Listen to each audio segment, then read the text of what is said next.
Hello बच्चों, आज हम लोग बात करेंगे सिमेट्रिकल सर्किट्स की। यानी कैपेसिटर में जब सिमेट्रिकल सर्किट्स के प्रॉब्लम्स आते हैं तो उनको हम कैसे कर सकते हैं। देखिए क्या इसका लॉजिक है, थोड़ा मैं बताता हूं, फिर बात को आगे ले चलूंगा। पॉइंट ये है कि किरचॉफ लॉ सीखने के बाद किसी भी सर्किट में आप किरचॉफ लॉ लगा देंगे, आप उसका सब कुछ निकाल सकते हैं।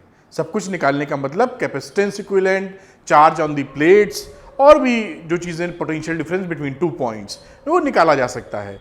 लेकिन कभी कभी जब सर्किट्स सिमेट्री दिखाते हैं और हम पहचानते हैं कि सिमेट्री इसमें दिख रही है, तो उस सिमेट्री का फायदा उठा के बिना ज़्यादा कुछ किरचॉफ लॉ को इस्तेमाल किए हुए हम बहुत सरलता से चीज़ों को सॉल्व कर लेते हैं। इस सिमेट्री का ये फायदा होता है। तो इस सिमेट्रिक सिचुएशंस को कैसे हैंडल करना है, कैसे हम आसानी से सवाल कर सकते हैं, ये मैं कुछ एग्जांपल्स लेके आया हूं जिससे मैं आपको उसमें समझाऊंगा। खैर, बात शुरू करने से पहले आपको मैं बता दूं कि ये जो वीडियो लेक्चर्स हैं ये बोर्ड एग्जामिनेशन के साथ साथ जेईई और नीट वाले बच्चे भी बिल्कुल इस्तेमाल करें, उनके लिए सिलेक्शन पक्का है। सरल भाषा में फिजिक्स मैं कोशिश कर रहा हूं आप तक पहुंचे और सभी टॉपिक कवर्ड हो, कोई भी छूटे नहीं। चलिए बात को आगे स्टार्ट करते हैं। बस इतना ध्यान रखिएगा कि सीरियल वाइज सीक्वेंस में वीडियो को देखिएगा, जिससे सारे कॉन्सेप्ट्स आपके क्लैरिटी से आसानी से समझ में आए, फिजिक्स आसान लगे, कमांड हो जाए और सारे प्रश्न सही करें आप। चैप्टर नंबर 2 का ही ये टॉपिक है, तो मैंने चैप्टर नंबर 2 लिखा था जिससे आप समझ पाए कि किस चैप्टर की बात चल रही। वैसे तो आपको दिखता ही है, ये रहा सिमेट्री इन सर्किट्स। जैसा मैं बता रहा था कि हम लोग अगर सिमेट्री पहचानते हैं और उसको एक पर्टिकुलर वे में हैंडल करते हैं तो हमारे लिए क्वेश्चंस काफी इजी हो जाते हैं इस सिमेट्रिक बिहेवियर का यूज करने के बाद। कैसे यूज हो जाते हैं उसको बेहतर समझेंगे हम लोग एग्जाम्पल से, मतलब क्वेश्चन से। तो ये रहा आपके सामने क्वेश्चन और मैं इसे करके दिखाता हूं। इसके लिए 2 मेथड हम लोग इस्तेमाल करेंगे। पहला मेथड मैं पहले बता रहा हूं, जहां जो मेथड आपको ज्यादा सुविधाजनक लगे आप इस्तेमाल कर सकते हैं। चलिए बात को देखते हैं कि क्वेश्चन हमारे साथ सामने क्या है। 12 आइडेंटिकल कैपेसिटर्स, ये सारे कैपेसिटर्स लगे हुए हैं आपको जो दिख रहे हैं। ईच ऑफ कैपेसिटेंस C, सबका जो कैपेसिटेंस है बेटा वो सब CCC है। मैं लिख नहीं रहा हूं क्योंकि अभी बहुत कुछ लिखना है, ये काफी क्लमजी हो जाएगा। Are placed along the sides of the cube as shown, ठीक है। Find the equivalent capacitance between the diagonally opposite points A and B। ये पॉइंट यहां पर A दिख रहा है और ये बाजू में आपको B दिख रहा है। अब इस सवाल को करने से पहले, क्योंकि इक्विवेलेंट कैपेसिटेंस निकालना है B के बीच में, बैटरी इसके अंदर लगी नहीं है, तो हम लोग एक बैटरी को अटैच कर देते हैं इसके साथ। कैसे? A और B के बीच में। सपोज करिए कि इमेजिनरी बैटरी हम लोगों ने यहां पर ऐसे अटैच कर दी A और B के बीच में, ठीक है। और इसका पोटेंशियल डिफरेंस मैं कुछ V ले लेता हूं, कुछ भी ले लीजिए, V ले लेता हूं। अब अगर मैं इसका इक्विवेलेंट निकालूं तो इक्विवेलेंट क्या हो जाएगा? इस V को लगाने के बाद टोटल चार्ज, अगर ये बैटरी हमें दे रही है Q, सपोज करिए Q चार्ज निकालती है, यही सर्किट में जाएगा, यही वापस Q हमें वापस मिलेगा। तो हम जानते हैं Q is equal to C AB के लिख दीजिए या इक्विवेलेंट लिख दीजिए इनटू CV होता है फॉर्मूला। तो यहां पर अगर मैं CAB निकालना चाहूंगा कल को, तो मैं Q अपॉन V के रेशियो को CAB कह सकता हूं, यानी Q अपॉन V के रेशियो को। बात समझ में आ गई? इतनी पहली बात लगा के इतना समझ गए। अब ध्यान से देखिए सिमेट्री क्या है। यहां पर हर पॉइंट पे जो यहां पर सिचुएशन है वही आप इस पॉइंट से यहां पहुंचेंगे या इस पॉइंट से यहां पहुंचेंगे, तो जो यहां हो रहा वही यहां होता दिखेगा। और यही पॉइंट का रेप्लिका इधर है। इधर 3 थे तो इधर 3 हैं, इधर से आइए या इधर से जाइए, सारी सिचुएशन आपको सेम नजर आती है। तो अगर Q चार्ज, देखिए कितना फायदा होने वाला है। अब मान लीजिए Q चार्ज, इसको आप सप्लाई करते हैं बैटरी से, प्लस माइनस बना लीजिए, कोई भी एंगल, कोई भी इधर प्लस या उधर पोलैरिटी कोई ले लीजिए, तो यहां पर बिल्कुल ऑब्वियस सी बात दिखती है, क्योंकि सिमेट्रिक सिचुएशन है इसलिए किसी भी आर्म को कोई प्रेफरेंस क्यों मिलेगी? What is the reason? There is no point कि किसी को प्रेफरेंस मिले, सबका सिमेट्री होने की वजह से। तो Q/3 चार्ज इधर, इसका 3 टुकड़े कर दीजिए, Q/3 इधर निकल जाएगा, q/3 इधर निकल जाएगा, q/3 इधर निकल जाएगा। तीनों आर्म में q/3 q/3 q/3 चला जाएगा। और प्लेट्स की बात करें, चार्ज जैसे बनाई है, तो ये प्लेट पहली वाली पॉजिटिव, दूसरी निगेटिव, पॉजिटिव निगेटिव, और इधर भी पॉजिटिव निगेटिव। इस तरह से देखिए q/3 q/3 q/3 पहुंच जाएगा। अब ये एंड भी सेम है भाई, जो इस एंड की कहानी है वही इस एंड की कहानी है। तो यहां पर ये जो तीनों आर्म है, जब वो चार्ज लेके पहुंचेंगी तो वो भी कोई प्रेफरेंस तो किसी की है नहीं, तो तीनों q/3 q/3 q/3 लेके पहुंचेंगी, क्योंकि पूरा सर्किट ही सिमेट्री से बना हुआ है। अब यहां पर ये हो गया पहुंचने वाली आर्म q/3 और ये रहा बच्चों q/3। अब चार्ज क्योंकि इधर से जा रहा है तो ऑब्वियसली बात हमें समझ में पहले ही आ गई कि ये प्लस होगा, ये माइनस, इधर मूव कर रहे हैं ये प्लस ये माइनस, और इधर मूव कर रहे हैं ये प्लस ये माइनस। इतना कन्फिग्रेशन आपने बना दिया, बहुत अच्छी बात है। कुछ आर्म्स बनी है, वहां भी चर्चा कर लेते हैं। अब यहां से लेकर आप R पहुंचे। अब R जब पहुंचे q/3, यहां कितना चार्ज लेके पहुंचे हैं q/3। तो इस q/3 का दोनों में पूरी सिमेट्री होने की वजह से इस आर्म और इस आर्म में इक्वल चार्जेस जाएंगे। रीजन वही, सिमेट्री बिल्कुल परफेक्ट चारों तरफ से बन रही है। तो q/3 का आधा जो कि q/6 होगा, q/6 और q/6 चार्जेस इधर मूव कर जाएंगे प्लस माइनस, और इधर बढ़े तो प्लस माइनस। और यही काम जब q पे पहुंचोगे तो यहां पे भी q/6 और q/6, ये प्लस ये माइनस, ये प्लस ये माइनस, देख पा रहे होंगे आप। और यहां से पहुंचोगे P पे तो यहां पे भी q/6 और यहां पे भी q/6, क्योंकि यहां पर आने वाला कितना है q/3। बात पकड़ में आ रही होगी।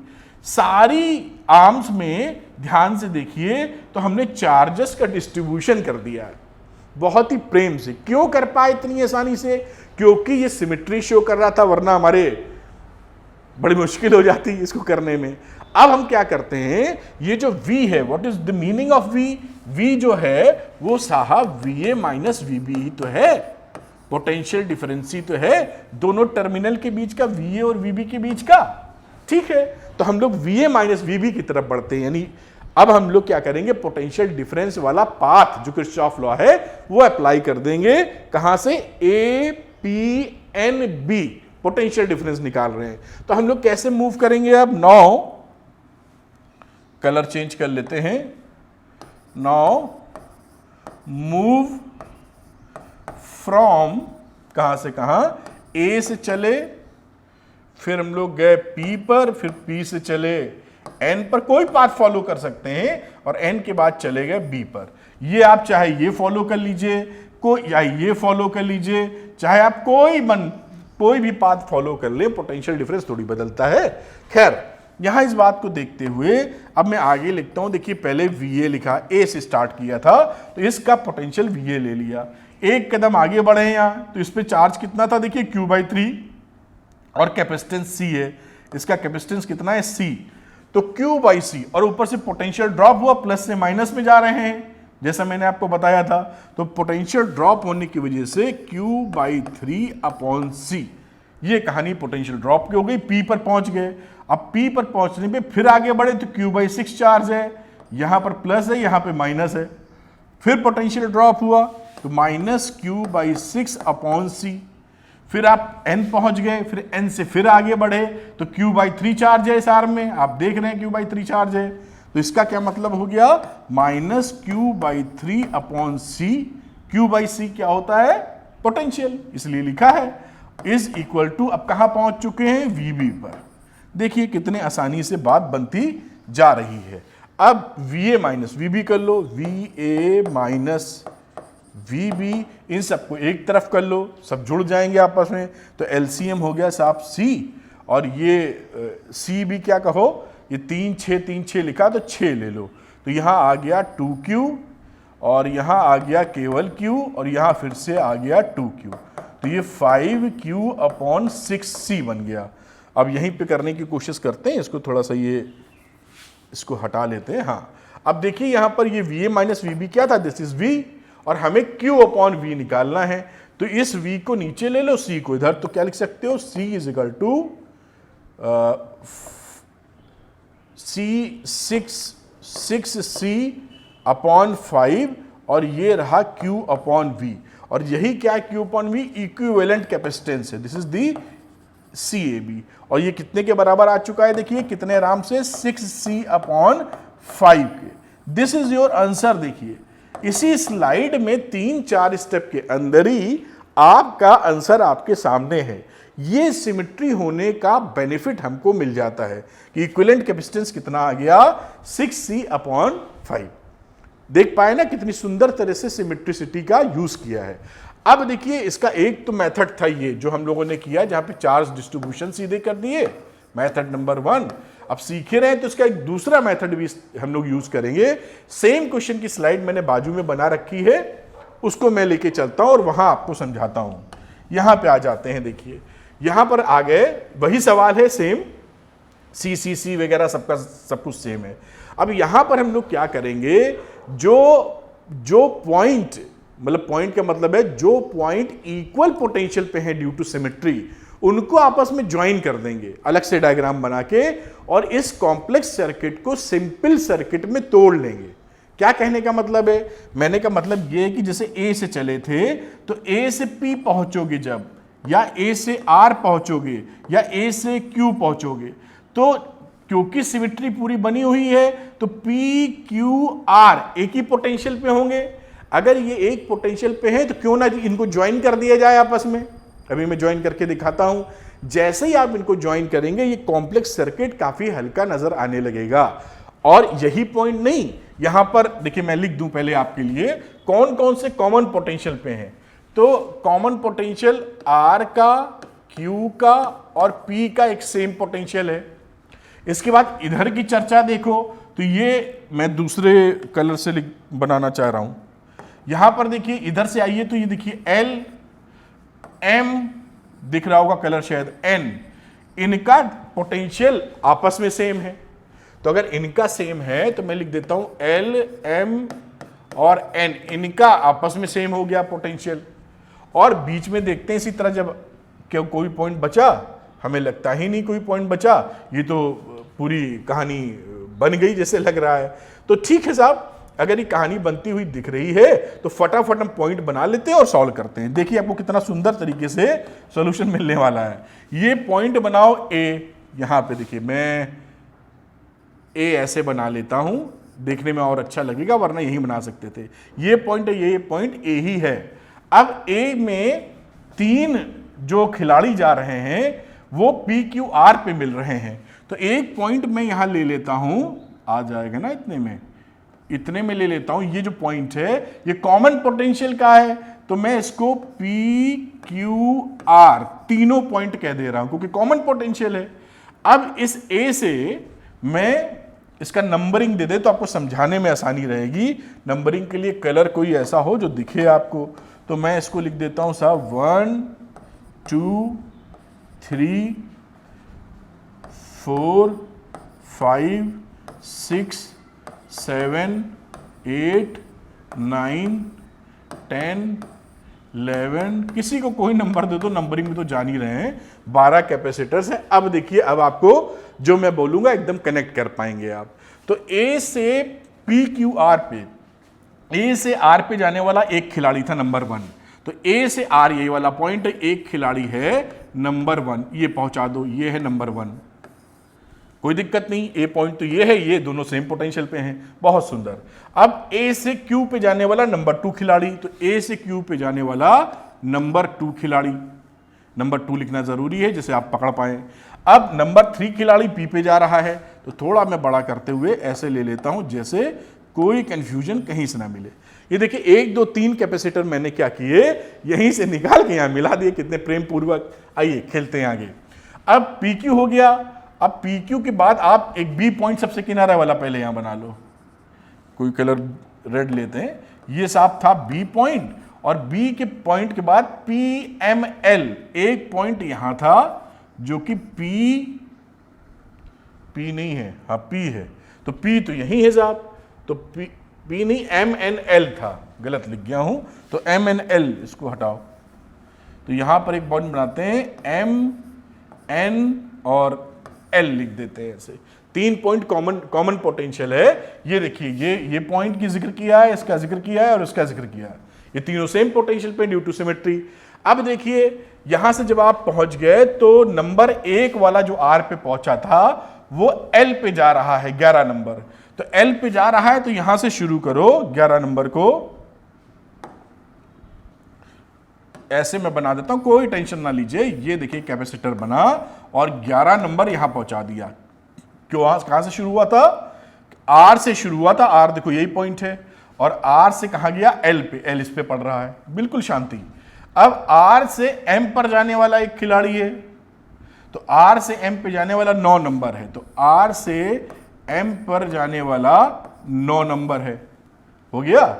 और उसके बाद ये 2 बन गए, और कोई बचे हो तो वो भी बना लिए जाएं, बचे क्यों नहीं होंगे। ये क्यू पे चले, फिर क्यू से एन पे जाने वाला 5 नंबर, क्यू से एन पर जाने वाला 5 नंबर, फिर इसी तरीके से क्यू से एल पे जाने वाला 6 नंबर, ये 6 नंबर। और भी कोई दिख रहे हैं क्या?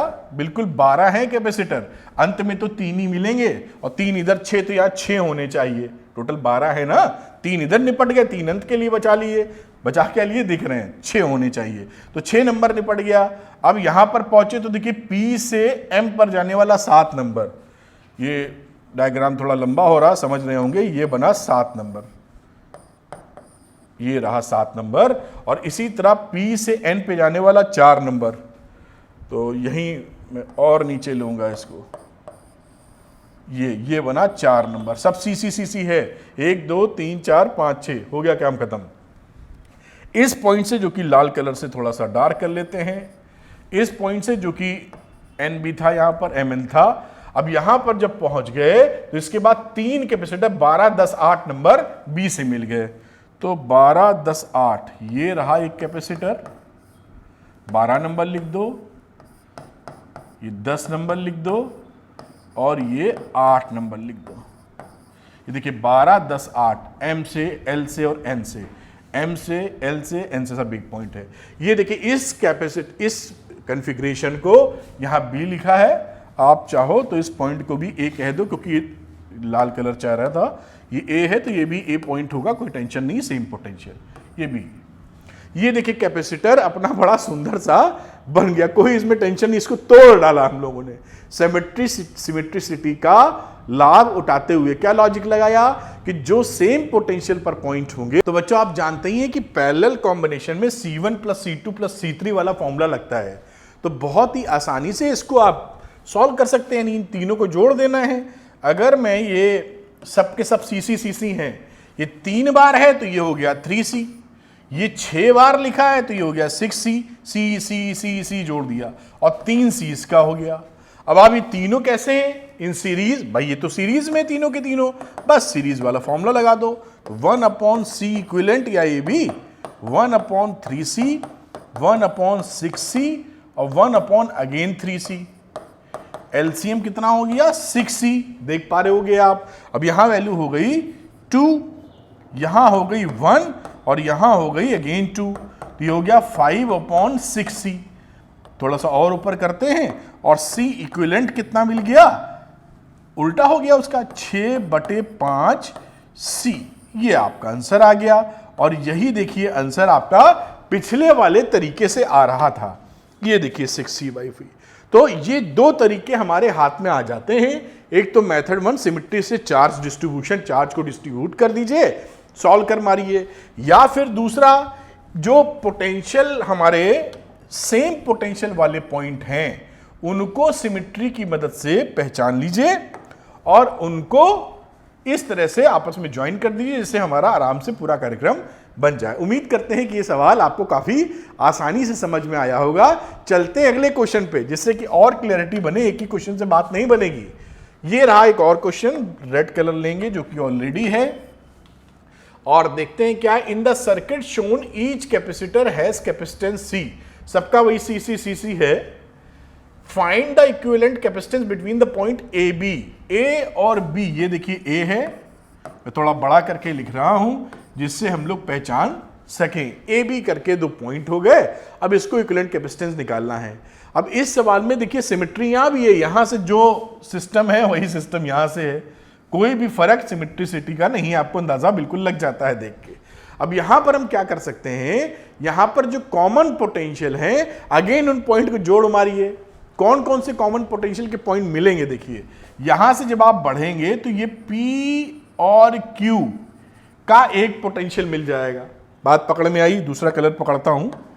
यहां से बढ़ेंगे तो ये जो हमारा R है वही सिस्टम पकड़ा है हमने, और ये मिल गया अगेन एक कॉमन पॉइंट, देख पा रहे होंगे आप। फिर कोई और कलर दिख जाए तो मैं इसको यूज करता हूं, यहां से P से बड़े L या P से बड़े M, दोनों सिचुएशन में क्या स्थिति है, L और M एक ही पॉइंट पे नजर आ रहे हैं, साथ में N भी।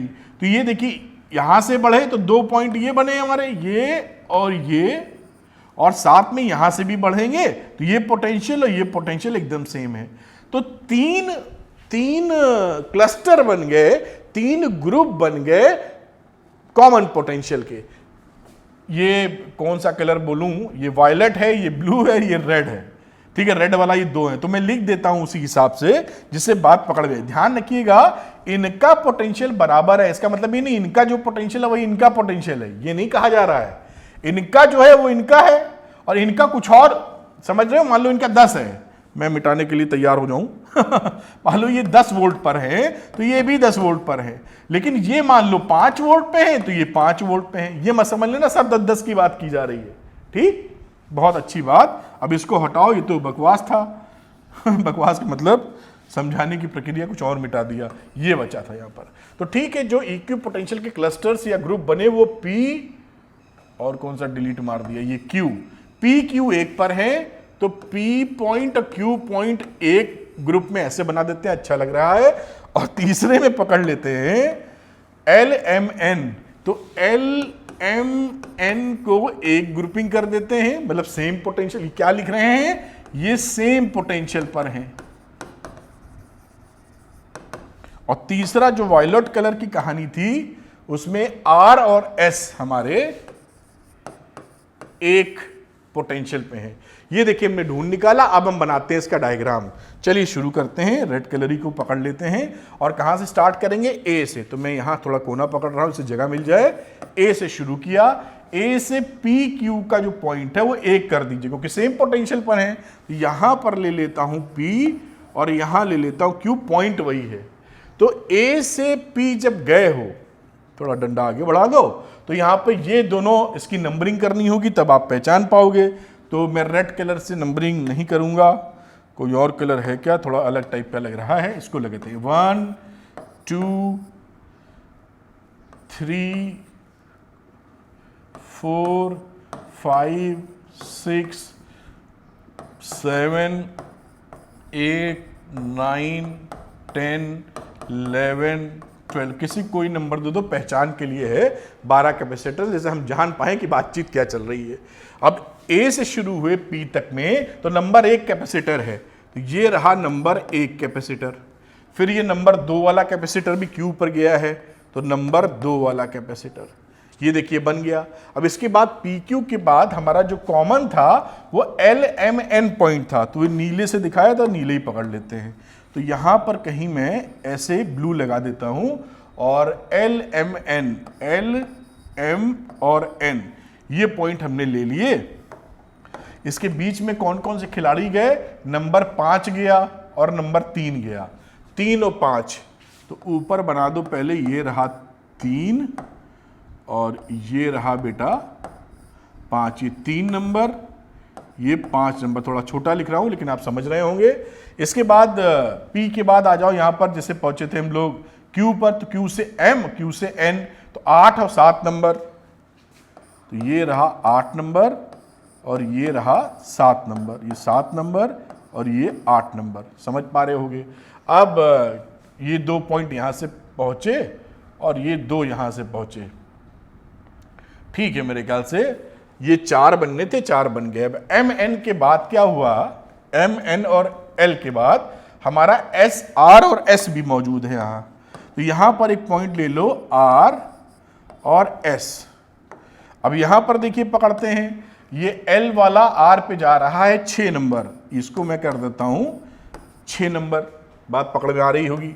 अब इसी तरीके से कहां पहुंचे हम लोग बेटा, M पर, तो M पर R पे गए तो 4 नंबर है, तो इसको मैं M से 4 नंबर को कनेक्ट कर देता हूं, और ये पहुंचा, फिर यहां से आएंगे, ये हमारा पहुंचा 10 नंबर और ये 9 नंबर, तो ये रहा 9, मतलब कैपेसिटर की फोटो बना दो, 9 नंबर, और ये रहा हमारा 10 नंबर, ठीक है।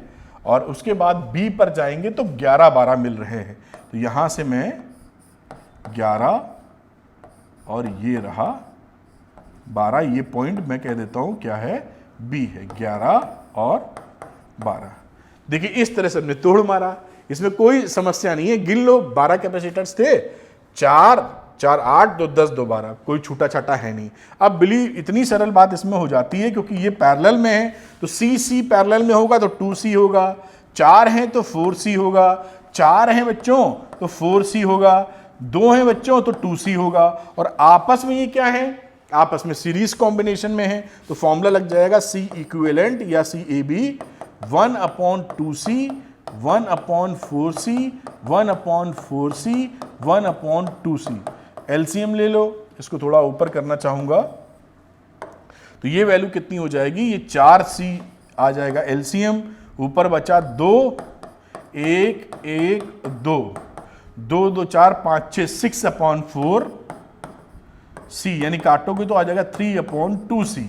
यहां पर C इक्विवेलेंट कितना हो गया, फिर उसको पलट दो तो 2/3C, बस देखिए आंसर आ गया इतनी आसानी से, 2/3C, this is your answer. तो बहुत ही आराम से देखिए कितनी आसानी से देखिए हो गया, आप बस थोड़ा सा पहचानिए, और आपको दोनों तरीके हैं, इसमें सेकंड मेथड लगा दिया है, पहला लगा के भी कर सकते हैं, लेकिन मैं लगा नहीं रहा हूं यहां अभी, तीसरे क्वेश्चन में दोनों लगा के दिखा दूंगा जिससे आपको अंदाजा लग जाए। चलिए इसको नोट कर लीजिएगा, पॉज करके वीडियो। अब अगला सवाल भी देख लेते हैं जो हमें मदद करेगा कॉन्सेप्ट को बिल्कुल दिमाग तक पहुंचाने के लिए। अब यहां थोड़ा सा कॉन्सेप्ट अलग आ जाएगा, कॉन्सेप्ट वही है लेकिन थोड़ा ध्यान रखने की बात है। इसको देखिए पकड़ता हूं यहां पर, अब यहां पर फिर वही क्या पकड़े हम लोग, कोई समझ लीजिए ए और बी के बीच में हम लोग चार्ज डिस्ट्रीब्यूशन करने निकले। बैटरी लगा लीजिए, तो मान लीजिए यहां पर हमने एक वर्चुअल बैटरी दिमाग में सोची और लगा दी, ये V कह दो प्लस माइनस। अब ये मान लो Q की सप्लाई कर रहा है चार्ज की, तो क्या इसका कैपेसिटेंस निकलेगा, QC इक्विवेलेंट की वैल्यू हो जाएगी Q/V। तो हमको Q/V चाहिए ये निकालने के लिए कि कितना इसका इक्विवेलेंट कैपेसिटेंस बनने वाला है। अभी हम चार्ज डिस्ट्रीब्यूशन अपनाने वाले हैं, उससे क्या चीज साबित होगी ये दिखाई पड़ेगा आपको। तो यहां पर देखिए Q जब यहां पहुंचा तो Q1 सपोज करिए इधर गया, और यहां कितना चार्ज जाएगा, Q माइनस Q1। भाई इसी में आप जानते ही हैं कंजर्वेशन ऑफ चार्ज से, तो ये प्लेट हो गई प्लस और ये प्लेट हो गई माइनस, ये प्लेट प्लस और ये प्लेट माइनस। अब यहां से जो Q माइनस Q1 गया है, पहुंचने वक्त भी सिमेट्री है क्योंकि इधर, तो सिमेट्री की वजह से यहां 2 आर्म है, तो यही चार्जेस लेके पहुंचेंगी। ये देखिए इस एंगल पर ये सीधे जा रही है, तो सीधी वाली जो है ये लेके पहुंचेगी Q1 और ये लेके पहुंचेगी Q माइनस Q1। देखिएगा क्योंकि ये सिमेट्री के आधार पर ये आर्म और ये आर्म उस सिमेट्री को बना रही है, ठीक। अब यहां और ये वाली आर्म ये बना रही है। अब यहां पर पहुंचे, सपोज करिए यहां पर चार्ज पहुंचा Q माइनस Q1 और इसके अंदर Q2 चार्ज जाता है। अगर Q2 जाता है तो ये प्लस और निगेटिव प्लेट हो जाएगी। यहां पहुंचा देखिए Q2, और ऊपर वाले में क्या पहुंचा, Q माइनस Q1, और Q2 भी घटा दीजिए प्लस माइनस, ये करता हुआ यहां तक पहुंचा चार्ज। अब यहां पर Q माइनस Q1 चाहिए, तो अगर ये Q minus Q1 minus Q2 यहां है, तो इसमें क्या चार्ज यहां से आए कि ये चार्ज हमको मिले। तो साफ दिख रहा है कि Q2 चार्ज आए, Q2 आएगा तभी तो ये इस Q2 जुड़ेगा और Q माइनस Q1 हमको मिलेगा।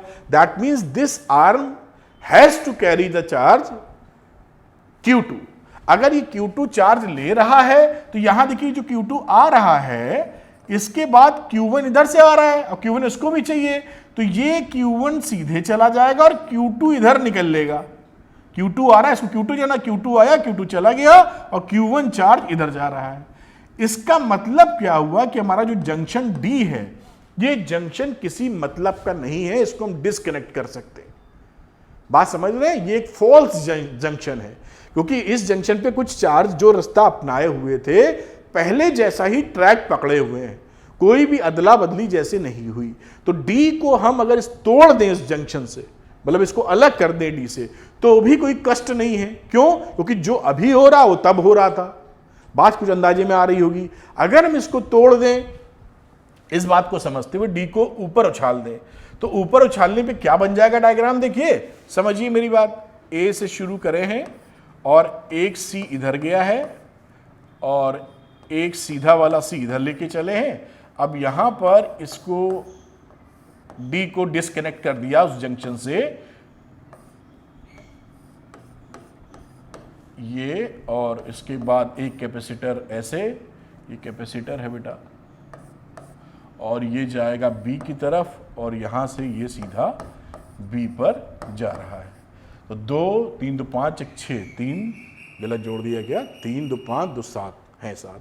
आप समझ पाएंगे जो डी पॉइंट है, अब ये डी पॉइंट इससे एसोसिएटेड नहीं है। क्यों नहीं है? क्योंकि आपने देखा Q2 आ रहा था, कोई अदला बदली नहीं की, कोई भी इसने चेंज नहीं मारा। इसका मतलब ये जंक्शन नाम मात्र का है, लेकिन जो जिस रास्ते आ रहा है वो वहां पर अदला बदली ना करते हुए एक पर्टिकुलर रास्ता पकड़े हुए वहां से निकल जाता है।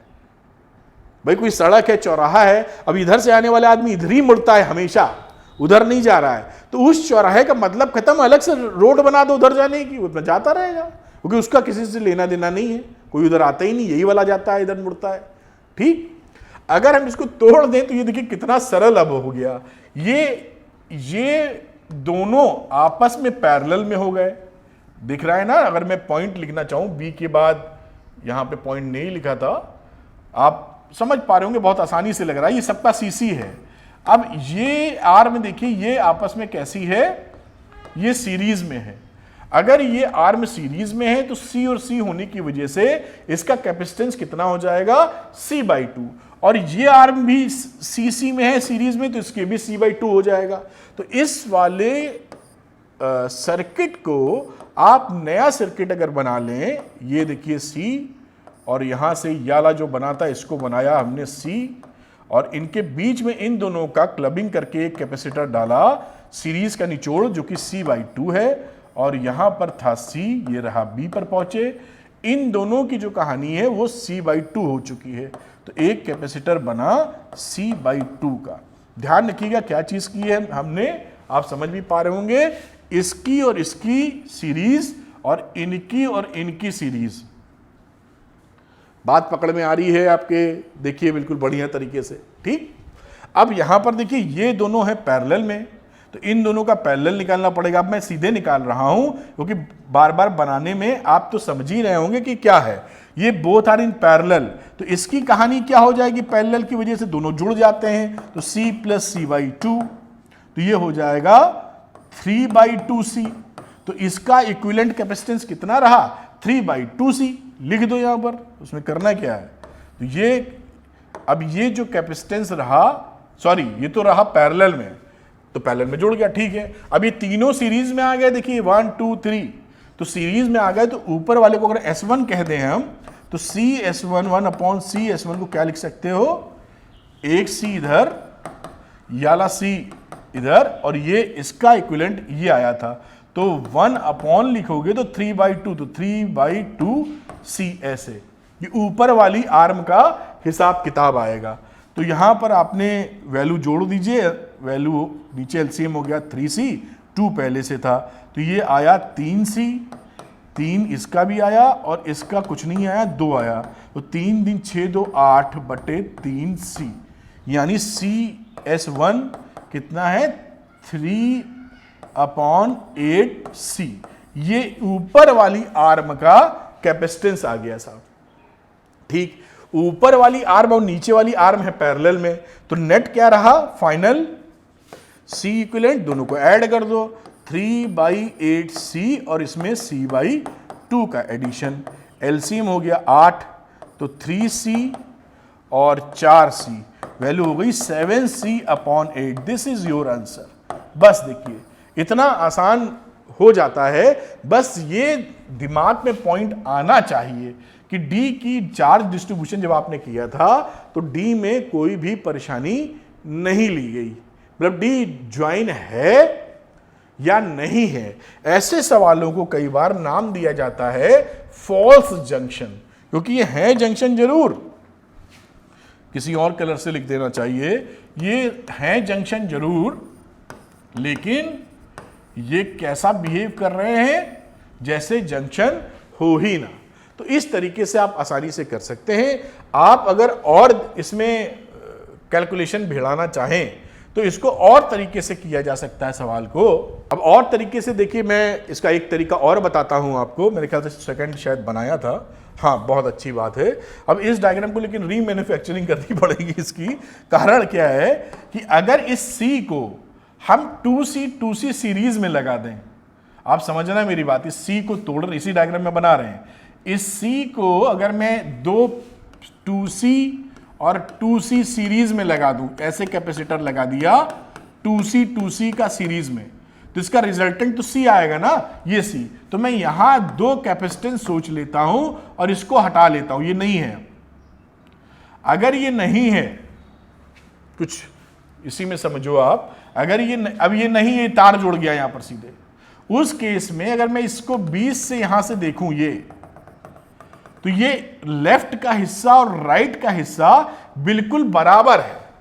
अब यहां पर देखिए जो D का पोटेंशियल होगा, यही पोटेंशियल इस C का हो जाए, C का मतलब ये जो पॉइंट था, तो इसको रीमैप कर दो डायग्राम को। अब ये डायग्राम अगर ऐसे तोड़ लिया CC करके, तो ये डायग्राम कैसा बन गया देखिए, यहां से बनाइए तो एक C तो मेरा ये गया, एक C मेरा ये आया, हम यहां D पर पहुंच गए। ठीक, अब ये देखिए एक कैपेसिटर ऐसे आया था D पर, ये वाला कैपेसिटर, और ये जो कैपेसिटर है ये देखिए इसी में D पर ही कनेक्ट हो रहा है ना, D पे कनेक्ट। तो मैंने उठा के इसको D पर कनेक्ट कर दिया, हो गया D पे कनेक्ट। अब इसकी बात करिए यहां से, दोनों क्योंकि लेफ्ट राइट सेम है, यहां से एक कैपेसिटर और निकाला, ये C वाला, और यहां से एक कैपेसिटर ये गया, ये कैपेसिटर ये गया, बन गया पॉइंट B। और ये जो कैपेसिटर है ये भी D से कनेक्टेड है, तो ये D से ये कनेक्शन इसका कर दिया हमने। देखो इसको तोड़ लिया इस तरीके से, सब CC हैं। इस वाले को ध्यान से देखो, ऐसे भी कर सकते हो, ऐसे तोड़ लिया। अब ये दोनों हो गए पैरेलल में। अब पैरेलल में जैसे ही हो गए तो मैं यहां पर एक ये C और C मिलके कितना हो जाएगा, 2C। सॉरी, ये 2C ऑलरेडी था, ये C था, ये कितना था, 2C था इसका कैपेसिटेंस, ध्यान रखना। तो ये रहा 2C, ये 2C और ये C, तो 2C और C मिलके हो जाएंगे 3C। तो डायग्राम क्या बना, एक कैपेसिटर ऐसे, फिर दूसरा कैपेसिटर 3C वाला आ जाएगा, ये रहा D पर, ये इसको लिखेंगे 3C, ये C और D से स्टार्ट करते हैं। इन दोनों का रिजल्ट आ गया 3C, फिर ये रहा C और ये रहा अगेन C। देखिए ये टूट गया, ले देखिए अब हिसाब किताब, ये दोनों सीरीज में है और बाकी तो देखते हैं। अब देखिए यहां पर अगर ये सीरीज में है तो 3 और 3C मिलके कितना बन जाएंगे, तो आप CS1 जैसे कह दें तो C1 into C2 upon C plus 3C, जो सीरीज के लिए लगाते थे फॉर्मूला, तो 3C square upon 4C, CC से कट गया तो 3C अपॉन 4, ये इक्विवेलेंट कैपेसिटेंस इसका आया 3C अपॉन 4 इस सीरीज का। अब ये कैसा टूट गया, अब कुछ ऐसा हो गया, एक कैपेसिटर इधर लगाओ, एक इधर लगाओ, और इसके बाद फिर आगे बढ़ जाते हैं, और फिर ये देखिए पैरेलल, और ये रहा ऐसे, ये B, ये है 3C अपॉन 4, 3C अपॉन 4, ये C और C, यहां पहुंच गए हम लोग। अब इन दोनों को उठा के जोड़ मारो तो 3C/4 प्लस C, क्योंकि पैरेलल में है ना इसलिए जोड़ा, तो वैल्यू कितनी आ जाएगी 7C अपॉन 4, और इसी तरह इसकी आ जाएगी 7C अपॉन 4। अब ये दोनों हैं सीरीज में, भाई ये दोनों सेटअप सीरीज में है, तो फिर से लगा दो 1/c वाला फॉर्मूला, तो 1/7c ऊपर 4 चला गया, इसी तरह ये डबल हो जाएगा इसका 4/7c। तो यहां पर देख रहे हैं 8/7c, यानी c की वैल्यू कितनी आ गई, पलट दीजिए 7/8c। ये देखिए आंसर आ गया। ये c इक्विवेलेंट की बात कर रहे हैं, c इक्विवेलेंट की बात कर रहे हैं। ठीक, तो 7c/8 यही चीज हम लोगों ने देखिए इस तरह से भी निकाली थी। यहां पे बात करें तो मेथड इसलिए बताने ये है ना 7c/8, और यहां पे भी देखिए 7c/8। तो ये इसलिए बताया कि ये भी मेथड ध्यान में रहे कि जहां जैसा मौका मिले, अगर आप इतना सोच पाते से एक बार देख लिया ऐसा होता है तो दिमाग में रखा जा सकता है अच्छे सवालों के लिए कि भाई है पॉइंट। वरना इससे पहले वाला मेथड जो था जहां पर डी जंक्शन किसी काम का नहीं रहा था क्योंकि वो फॉल्स जंक्शन था।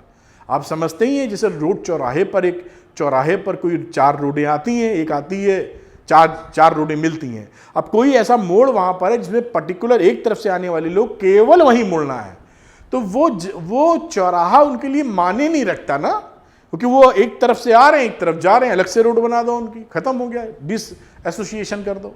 खैर, बात उम्मीद करते हैं कि वीडियो आपके लिए फ्रूटफुल रहा होगा। सिमेट्रिसिटी का लाभ या बेनिफिट हम कैसे उठा सकते हैं ये आपने सीखा होगा। इन वीडियो लेक्चर्स को आप सीरियल वाइज देखते रहिए सीक्वेंस में, जिससे सारे कॉन्सेप्ट अच्छे से क्लियर हो जाएं और आपका सिलेक्शन पक्की तौर पे हो जाए। Thank you very much, wish you all the best.